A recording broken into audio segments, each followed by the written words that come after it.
Well, I think growing up in Zanzibar, which is in a way a concentrated cosmopolitan society. This series of presentation is part of the Awakening Project. And at that time then I joined here, it was government Indian Junior School. أعوذ بالله من الشيطان اللعين الرجيم بسم الله الرحمن الرحيم Salaam alaikum wa rahmatullahi wa barakatuh. Welcome to the Learning from Our History series. This series of presentation is part of the Awakening Project for the Khoja Shia International Muslim community. The Awakening Project is a worldwide grassroots-oriented project that seeks participation and reform from community members themselves. More details are available on the website. The objective of learning from our history series is to understand our community history and learn from it, so as to chart out the destiny of our community for the betterment of our community. As an important part of this series is to engage in conversation with personalities from our community about their own life experiences, as well as issues that they consider important and or life-changing. So today we have with us Professor Abdul Sheriff. He was born in Zanzibar in 1939. His birth in 1939 began third-generation born Zanzibaris and fifth-generation Zanzibarians. He received primary and secondary education in Zanzibar, then went to UK, where he obtained a BA in Geography and MA in History at UCLA and PhD at SOAS in UK. After obtaining his academic qualifications, he taught at University of Dar Salaam from 1969 to 1992. From 1992 to 2005, he held a position at Zanzibar Museum, and from 2007 to 2012, Professor was Director of Zanzibar Indian Ocean Research Institute. And in 2014, he was also member of Tanzanian Constitutional Assembly. In his distinguished career, he has published 2 books and edited several others, as well as several journal articles. Welcome, Professor Abdul Sheriff, to IBN TV. Mehboob Bhai Somji and his son Muhammad Somji have kindly facilitated this interview. Professor, to begin with, I want to say that I have with me one of the book that you have published. This was, I think, in 1987. Yes. The title of this book is Abdul Sheriff, Slaves, Spices and Ivory in Zanzibar. But what I found it very interesting is that you have written a little sort of memory words to Bwana Ali. To Bwana Ali in the remembrance of our lifelong companionship. And then you signed it. It was signed on 14th of November, 1987. I'm sure this must bring some memory.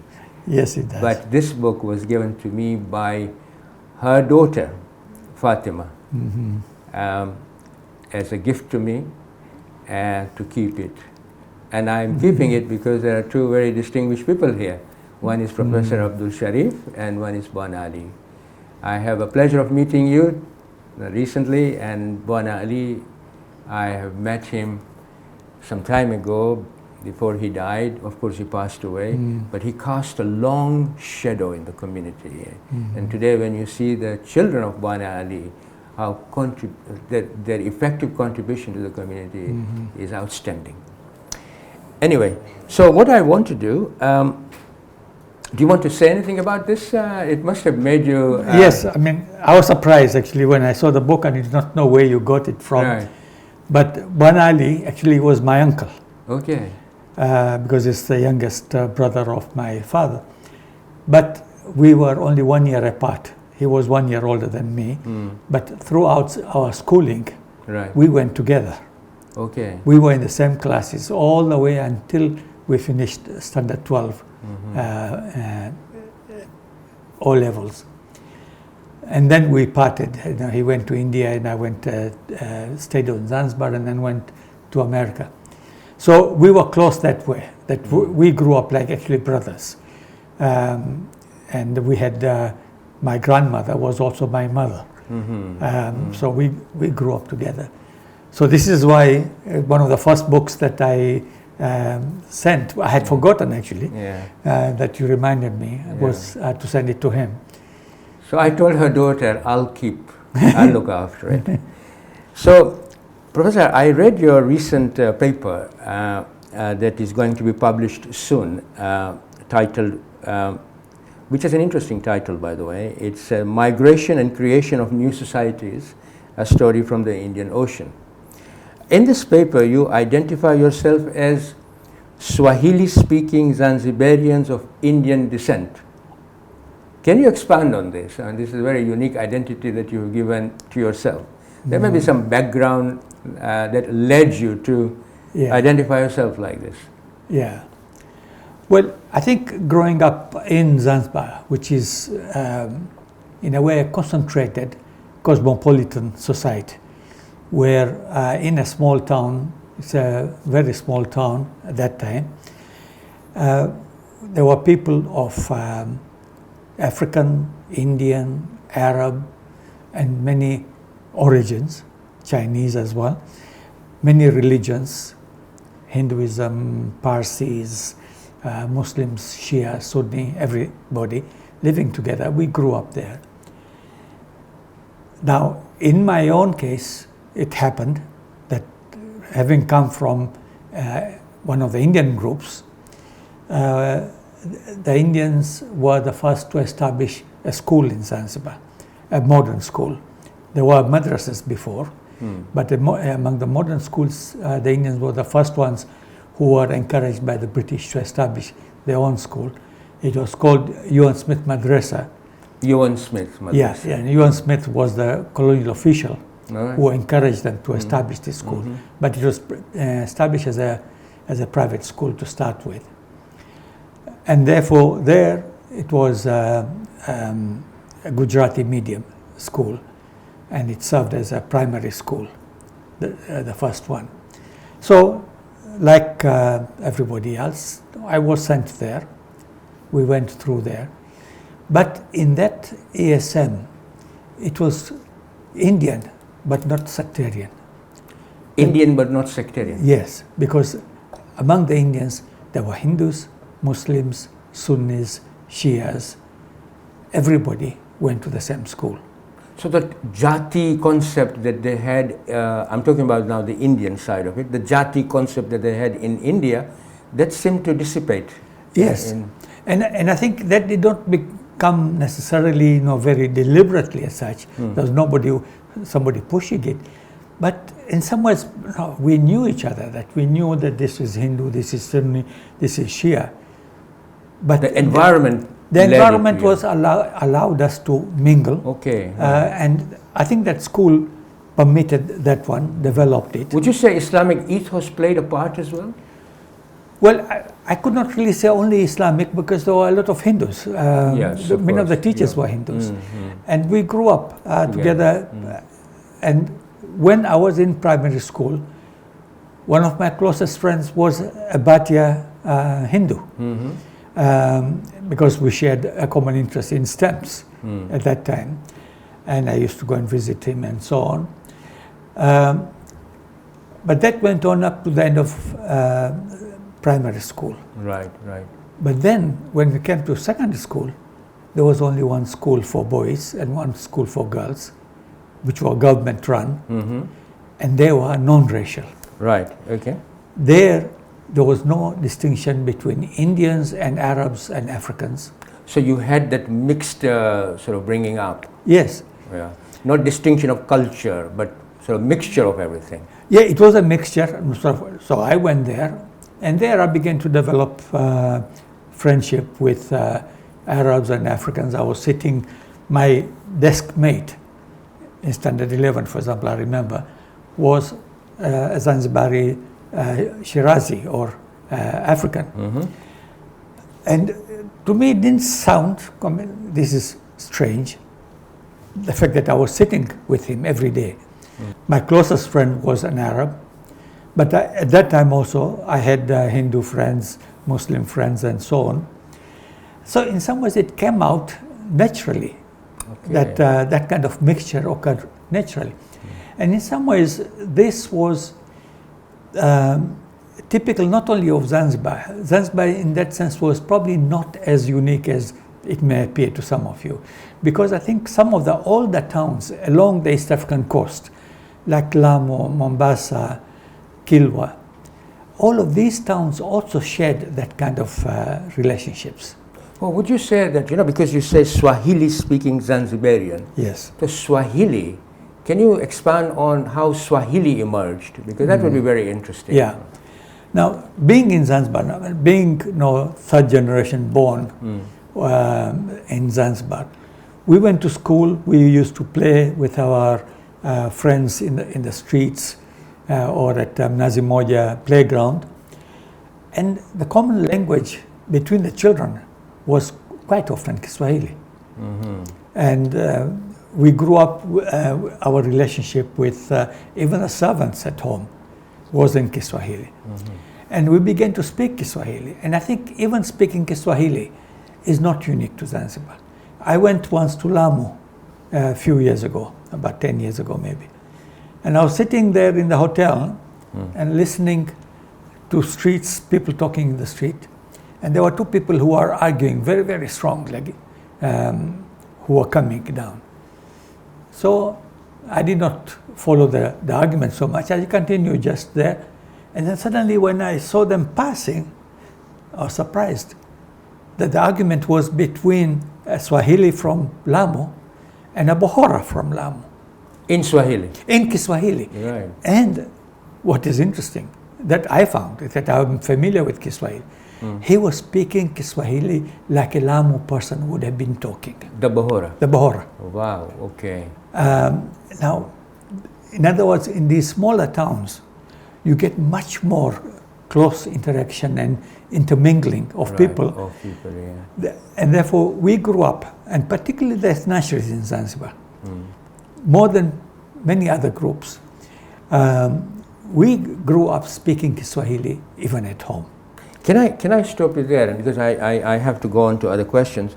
Just one thing, Swahili civilization, to me, it doesn't appear to be integrative civilization. It allows plurality, but it allows mixing in a much more closer way. Language, for example, Swahili language allowed people to interact much more closely, yet keep their cultural diversity and respect. And in that sense, we see in Zanzibar the dialogue of civilization already occurring in the view of your site. When I went to Zanzibar, that's what I saw, the cosmopolitan aspect of it, the interaction of in Swahili between different cultures, Arab, Indians, and others as well. Can I go on to the next question? Because I think I need to develop something further. I think you did explain to me about your growing up in Zanzibar, so we won't go revisit that.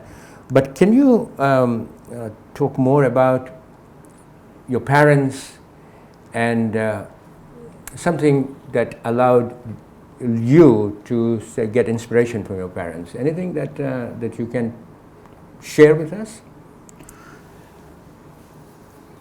Well, I do not know whether in some way sort of inspiring. I mean, I grew up in a family. We were a big family, of course, in Zanzibar. But otherwise, we were treated not really specially by the parents particularly. The parents did not want us to behave any differently because we come from any particular family. That was discouraged by the father, by my father. Right. Not to consider ourselves as anything unique. Yes, my family was involved in setting up setting up the mosque, for example, my great-great-grandfather. But by the time I was growing up, my family was not playing a very prominent role in the community affairs as such.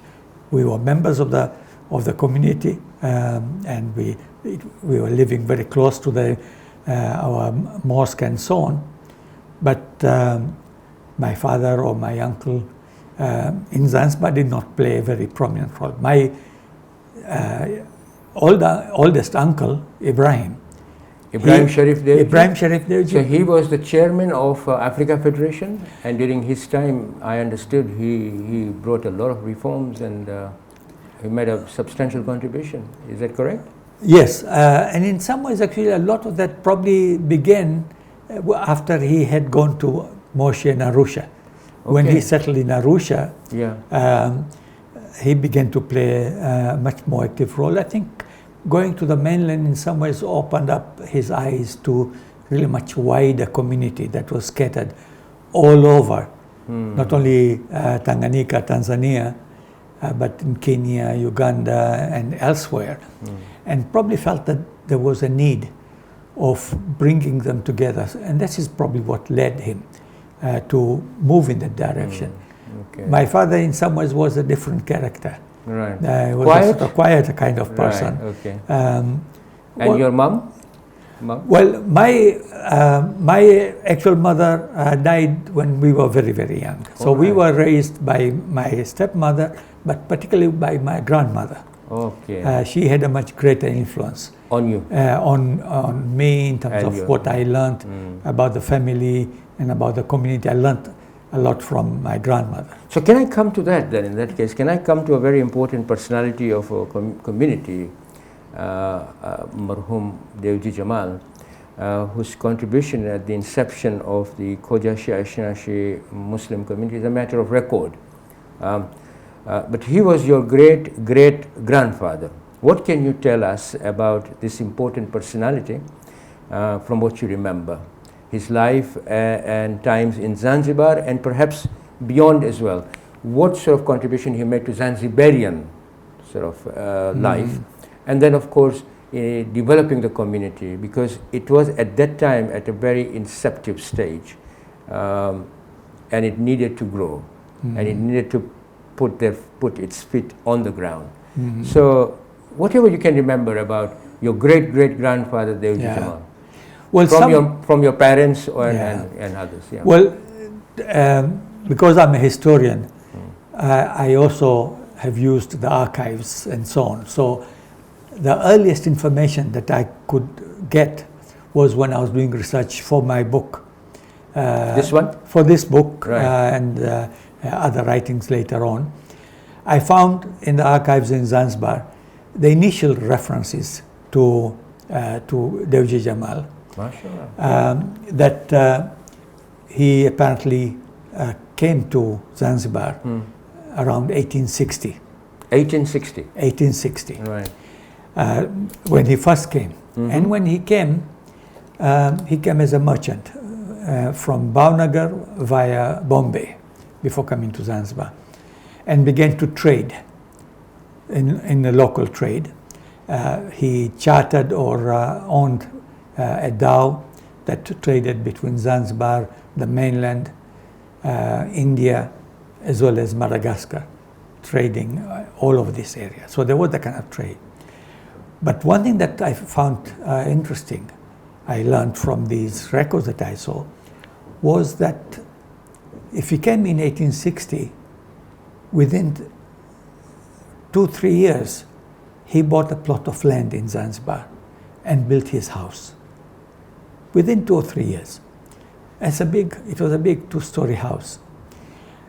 And to me, looking back at it, I said that this is interesting, that this is not a bird of passage. It's not just passing through to make money and then go back. He was actually putting down roots. He put roots by building a big house. He considered it a permanent move, that he was going to stay there. So he built that house. And that's why Can I stop you there? Then in that case, if he was building the roots, the other Asians, for example, Hindus, I'm just diverting a little bit, I will come back to that. What were they? They were also putting down roots, or they had a different story to? Well, some of them were putting down roots. There were Muslims as well as Hindus. The Hindus in some ways had a problem when they first came to trade in East Africa. Being Hindus, being tied up with the Hindu and Indian caste system, that many of the upper caste Hindus, for them to cross the sea is to bring impurity into the family. It's interesting, yeah. So initially they came as single men. Right. They were traders, they'd been trading before, but initially they came as bachelors to come and trade. Now that means really that a person who comes as bachelor, he is in some ways seeing himself as a bird of passage. Absolutely, yes.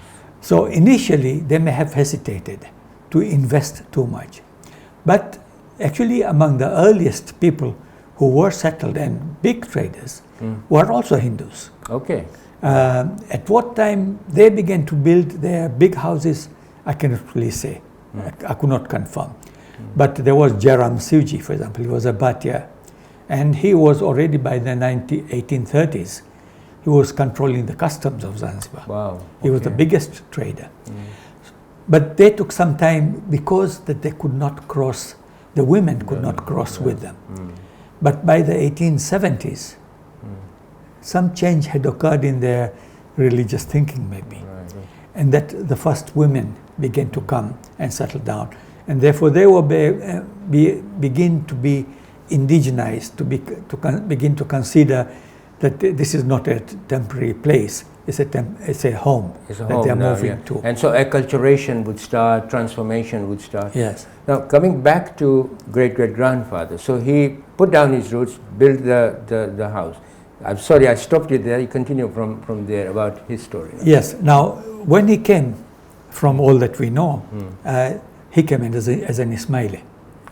As a Khoja. Can I? Yeah. So this is something which I did not know. So he came as an Ismaili in 1860s. Yes, because at that time, 1860, in fact, no split had occurred yet among the Khojas. The conflicts were there starting earlier. But the big conflict that came up in 1866, when the case went to the court, it was a big conflict. But the protagonists in that first conflict were Khoja Ismailis on the one side, and others who were objecting to Aga Khan's control over the community, who were arguing that in fact we have always been Sunni. Okay. That Aga Khan is imposing something new. So it went to the court in 1866, they lost, and the first split occurred. Between Khoja Sunni and the remaining Khojas, yes. And they built a mosque in 1869 in Bombay. Right, okay. So that was the first split. Now, by this time actually, Deji Jamal had already moved to Zanzibar and had been trading and so on, also going to Bombay.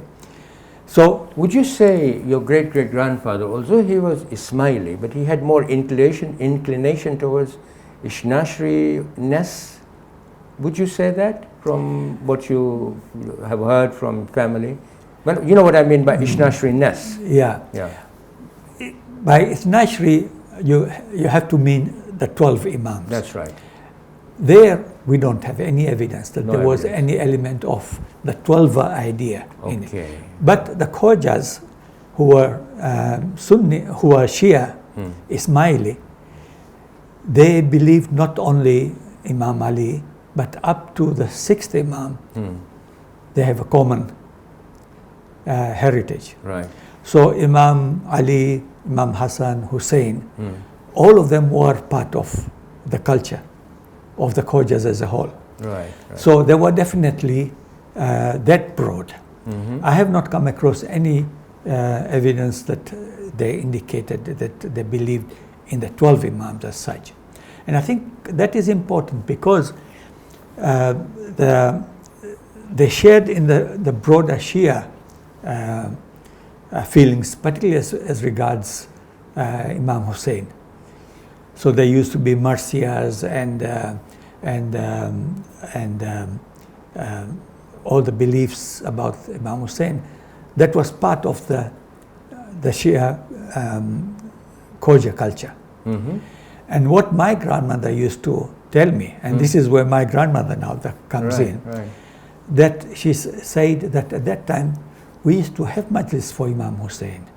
And we used in the Jamaat Khana? In the Jamaat Khana. Okay. And there used to be books of these marsias in there.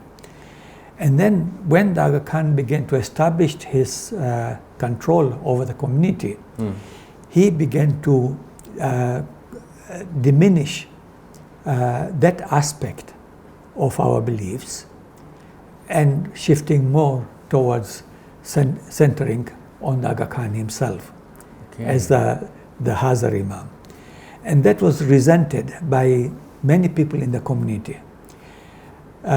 She even mentioned, for example, that there was one lady who was Chust Aga Khani, who went to the extent of collecting all these books that were talking about Imam Hussein and throwing them in the well in the Jamaat Khana. And then she said, that God punished her because then she developed some sickness of the breast that she could not recover and she died from it. It may be breast cancer, maybe. But that element I learned. The other thing that I learned actually from my grandmother was how the mosque was built.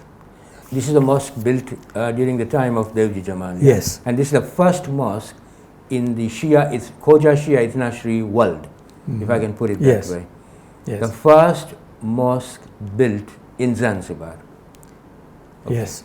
Please. Now, apparently the background to this was that after the conflict with the Sunni ended, there was still a lot of grumbling within the Khoja group that remained. Right. And during that time, in the 1870s, Devji Jamal went to Najaf and met Mullah Qadar Hussain Karbalai, and began to realize that their religion was not really pure Islam, that there were too many things mixed up. For example, one thing that was mentioned by Mullah Qadar Hussain was that he asked Devji Jamal that you have come to do ziyarat here, but have you done Hajj? So Mullah Qadar Hussain asked? Asked. Okay. And Devji Jamal said, no, we haven't gone for Hajj because we are told that to come for ziyarat is worth 70 times going for Hajj. And Mullah Qadar Hussain said, hey, Hajj is wajib, ziyarat is sunnat, and you cannot equate that way. So it began to sort of create that understanding of Ithnashirism in Devji Jamal, as a result of which, of course, he asked the Mujtahid at the time to allow Mullah Qadar Hussain to go to Bombay to teach, and at the same time asked for Agha Shustari, Sayyid Abdul Hussain. Marashi, yeah. It is that family, to come to Zanzibar. So he came to Zanzibar. In the meantime, Devji Jamal and a number of his friends as well were beginning to be excommunicated from the Ismailis. So when they came to Zanzibar, they decided to build a mosque. Now, in 1880, the ruler at that time in Zanzibar was Sayyid Barghash. Sayyid Barghash. Okay. And he was Ibadi from Oman originally. But the Ibadis in Oman and in Zanzibar were very tolerant. They never stopped anybody from practicing their religion. Right. They had their own beliefs. They are themselves a small minority. So they didn't really have any problem. But Barghash himself was more Chust, Ibadi. And then there was some fitna between the customs master at that time, who was an Aga Khani, Khoja, who went and told the Sultan that these snatcheries are going to build a mosque and are going to recite the name of Imam Ali from the minaret. Right. And you are the Ibadi who are against Imam Ali. So, according to my grandmother, Dewji Jamal and 3 other companions were called by Said Barghash to the palace. And because of the reputation of the Sultan at the time, they thought they were going to be executed. So these 4 people actually wore kafan, ready. And went to the palace. And went to the palace. Right. And I found interesting evidence of this. I mean, this is the story that I got from my grandmother. Sure. But I noticed when I was doing research in the Zanzibar archives that, in fact, 2 or 3 of these 4 actually wrote their wills in 1879, 1880, and deposited those wills with the British consulate. So there is probably some substance to this, that they wrote down their wills not knowing what will happen to them. What's going to happen, yeah. That is interesting. Anyway, but according to that story, Said Barghash talked with these 4 people, listened to them, and then told them, go ahead. So the mosque was then completed in 1880? Or 1880 or 80, so. yeah. And so it's the first mosque in... Yes. Can I... now I want to ask you about your academic life, because I found that interesting. What made you go to UK first, and then return to East Africa? But specifically, I want to know why history. You chose history as your subject, and particularly history of Zanzibar. Now I can understand now that being born there, you are obviously passionate about it. But it would be interesting from your angle if you can explain why UK, and then why history, and then specifically why Zanzibar history. If you can just sort of wrap it up. Yeah. Actually, when I went initially, when I went to America, because the first place I went to America first. UCLA, University of California. Yeah, that's Los right, Angeles. UCLA, yeah. So I went there, and at that time I did my first degree in geography, and I would have been geography of Africa as a whole. But the teacher, the professor there, was not very exciting, with whom I would have worked. So I changed at that time. When did you go to UCLA? 1961. 1961. So Suez crisis and all that had occurred. Did that have an impact on you, the Suez crisis and all that? Yes. I was in secondary school when the Suez crisis occurred. I was a young man. I had gone to this secondary school, which was multiracial. Yeah. So we became aware of the Suez crisis, which of course affected Egypt, quite distant. But in Zanzibar itself, it was a live news. The Radio Cairo used to be heard in Kiswahili and Arabic and English in Zanzibar as well. So we were quite aware of this. And it aroused nationalist feelings, not only in Arabia, but all over Africa. Right, yeah. And so that was a catalyst in a way. It was a catalyst because that was the first time I became aware of politics. Right. World so that politics. started to shape you. Yes. But at the same time, in Zanzibar also, political change was beginning to come. In the late 50s, people were beginning to talk about independence in 1960. People were demanding independence, and Tanganyika got independence in 1960. So it was a critical moment there. So in some ways, my background itself, my attachment to Africa, even when I was doing geography, it was African geography, not Indian geography. But then I changed to history for another accidental reason. Okay. 1960s, the early 1960s, was the period when the new African history was coming up. The new African history that was not colonial history. Previously, we used to be taught about Africa through colonial eyes. Colonial lens. Very much. Right. The course that I was taking in my A levels in African history was called Britain and Africa. Okay. That was the title of the subject. Yeah. But in the 1960s, with independence coming to many African countries, there was a demand for new African history. Where did that come from, though? That demand and that sort of way of looking at history? Did it come from the scholars who were indigenous and they wanted to sort of make an impact of their understanding of history? Is that how it came about? At that time, actually, in 1960, probably there were not many African historians yet, because history had not been taught as African history. But there was a demand among these people that we don't want to learn colonial history, we want African history. Okay, right. So they began to think about this, how to write African history. But at the same time, there were a lot of historians who were European and American who were there as well.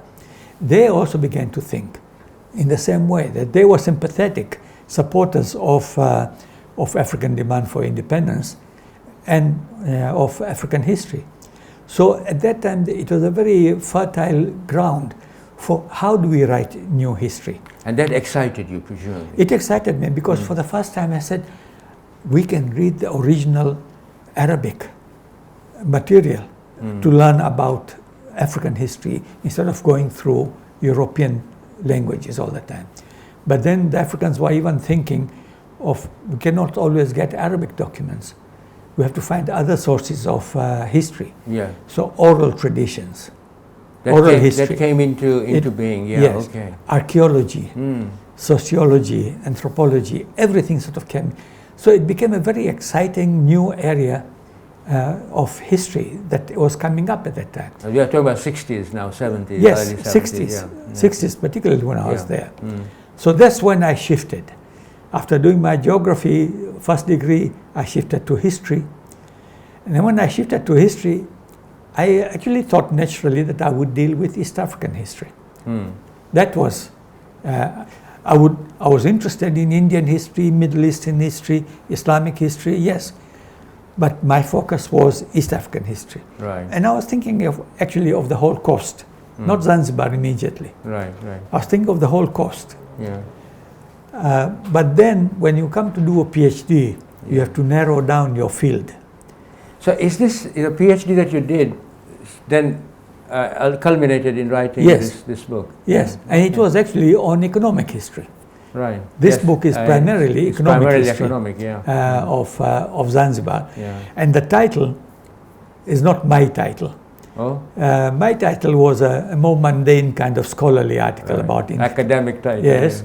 But publishers said, no, you have to have a title that attracts the attention of people, and slaves, spices and ivory. It does attract, it does attract. So this it attracted me. Yes.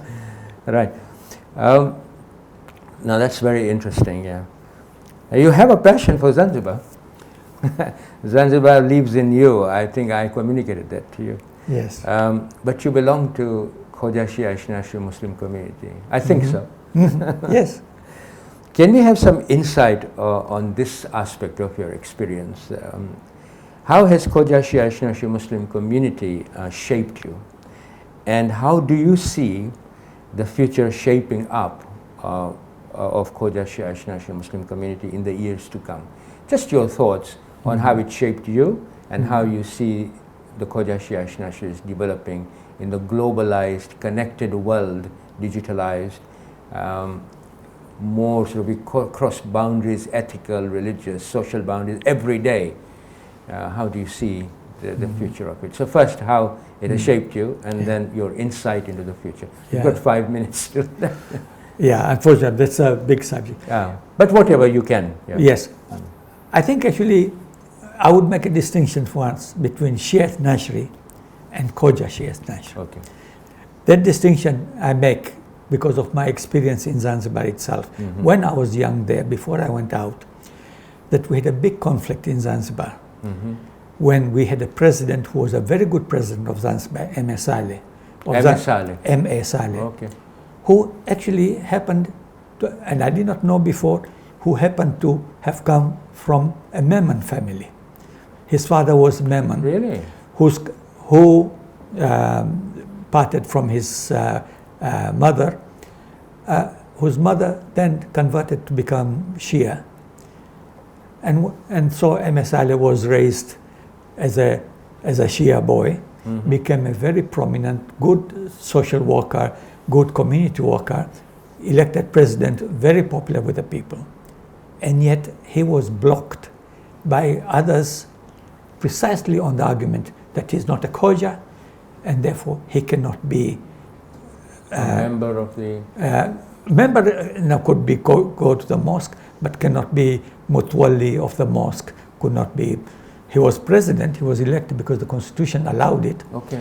But he was blocked, and we had a conflict for 10 years. On this? On that issue of Khojaism, in which even the federation tried to intervene to bring the people together. So in some ways I was alienated from this concept of Khojaism because it was a caste. It was a caste that we inherited from our Hindu forebearers, from our Ismaili forebearers, and it was in fact affecting the unity of our community when we had such a good person to come here. So I've always sort of tended to identify myself as a Shia Snaishri. And I felt that we needed to go beyond the caste because there were Bahrainis who are Shias in Zanzibar for ages, long before we became Shia Snaishri. There were Iranians who had come, the Aghas, the Shustari, who came Marashi. Yeah. They could not be integrated into our community because they are not Khojas.